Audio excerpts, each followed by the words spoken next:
Alors, nous nous trouvons ici donc dans l'église Saint-Martin de Vic. Alors, la spécificité de cette petite église paroissiale de village, c'est d'avoir des fresques du XIIe siècle qui sont tout à fait étonnantes, puisqu'en fait, cette église est un des cycles romans les plus importants de France, puisqu'on a un ensemble qui couvre à la fois l'arc triomphal et le chœur. Donc, tout cet ensemble, en fait, est peint à fresque, ce qui est assez rare, puisque en général, on a plutôt de la peinture. Donc la fresque, c'est vraiment, les pigments de couleur ont été apposés vraiment sur l'enduit frais, d'où le terme italien de fresco.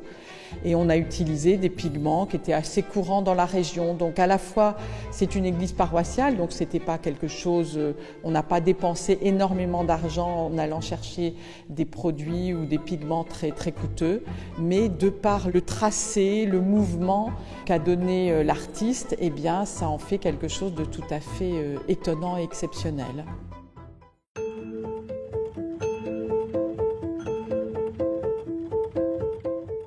On ne sait quasiment rien de cet artiste, puisqu'au XIIe siècle, on ne signait pas son œuvre. J'allais dire, on travaillait plus ou moins à la gloire de Dieu.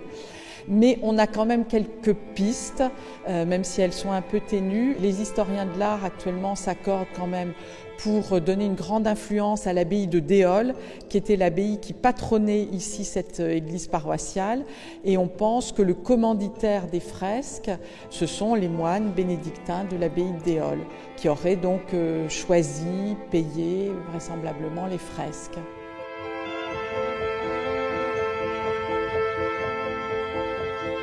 Ici, on parle en fait du maître de Vic, puisqu'il est assez unique.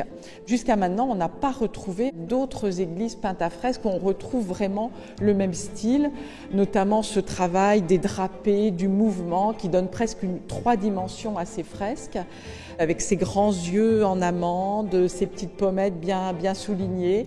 C'est ça qui donne un peu la couleur particulière de cet artiste, mais dont on sait au final très très peu de choses.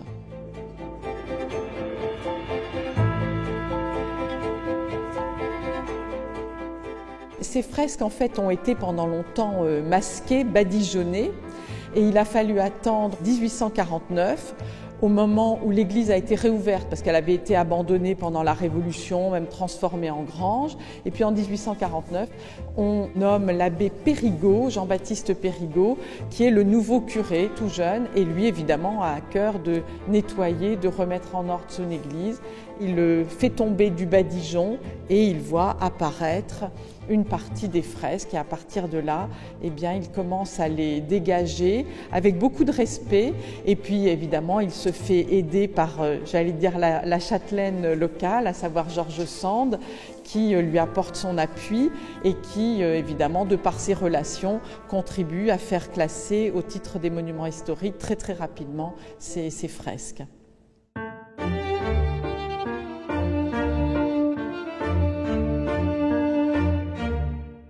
Une des fresques quand même assez emblématiques de l'église, qui est souvent reproduite dans les ouvrages d'histoire de l'art, c'est l'arrestation du Christ avec le baiser de Judas. Parce que c'est vrai que c'est une scène d'une grande intensité. On voit toutes ces petites vaguelettes là, qui symbolisent en fait la terre du mont des Oliviers, qui contribue à la tension de la scène. On a Judas donc à gauche avec toute la foule très vindicative, et on voit bien que tout concourt à attirer notre regard sur les deux visages et sur le baiser lui-même qui va évidemment sceller l'arrestation du Christ.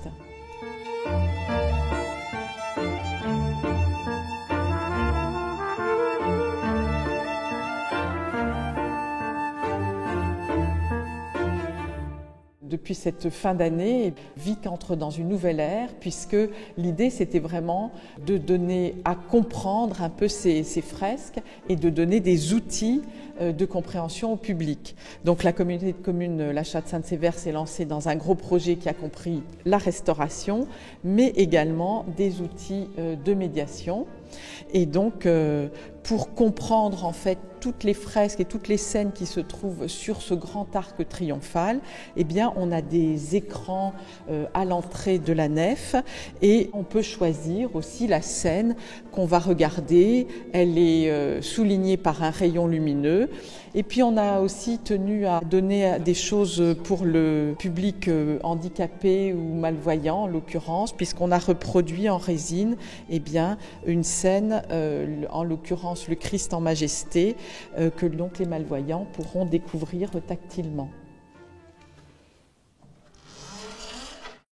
On peut également observer des arbres, curieusement représentés sous la forme de champignons géants, ainsi que des repentirs au niveau de la main du Christ. On peut en fait découvrir l'ensemble des scènes avec une explication audio, et on est guidé également par un faisceau lumineux en même temps qu'on a l'explication de la scène.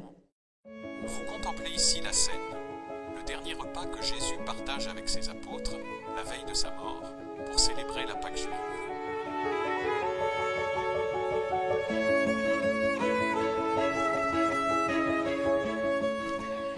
Alors on est là dans l'espace d'interprétation qu'on a aménagé dans une ancienne petite maison berrichonne, parce qu'évidemment il n'était pas question de mettre trop de choses dans l'église qui est toujours consacrée.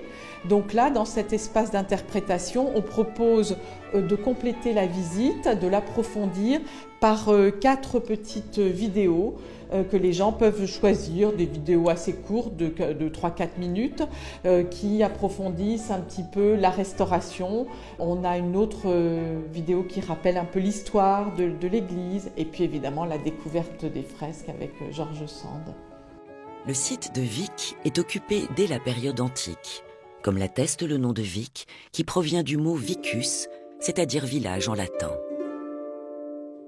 En termes financiers, mais aussi en termes d'impact touristique, l'idée c'était vraiment de créer un renvoi entre la maison de George Sand, Nohant, qui est à 2 km à peine, et ici l'église, de bien renforcer ces liens et puis évidemment de valoriser ce patrimoine, ce véritable trésor, et d'en faire un vrai lieu touristique où on puisse s'attarder, passer du temps. Là, je pense que si vraiment les gens veulent tout voir, il faut compter à peu près 3/4 d'heure, voire 1 heure de visite, suivant comment on approfondit.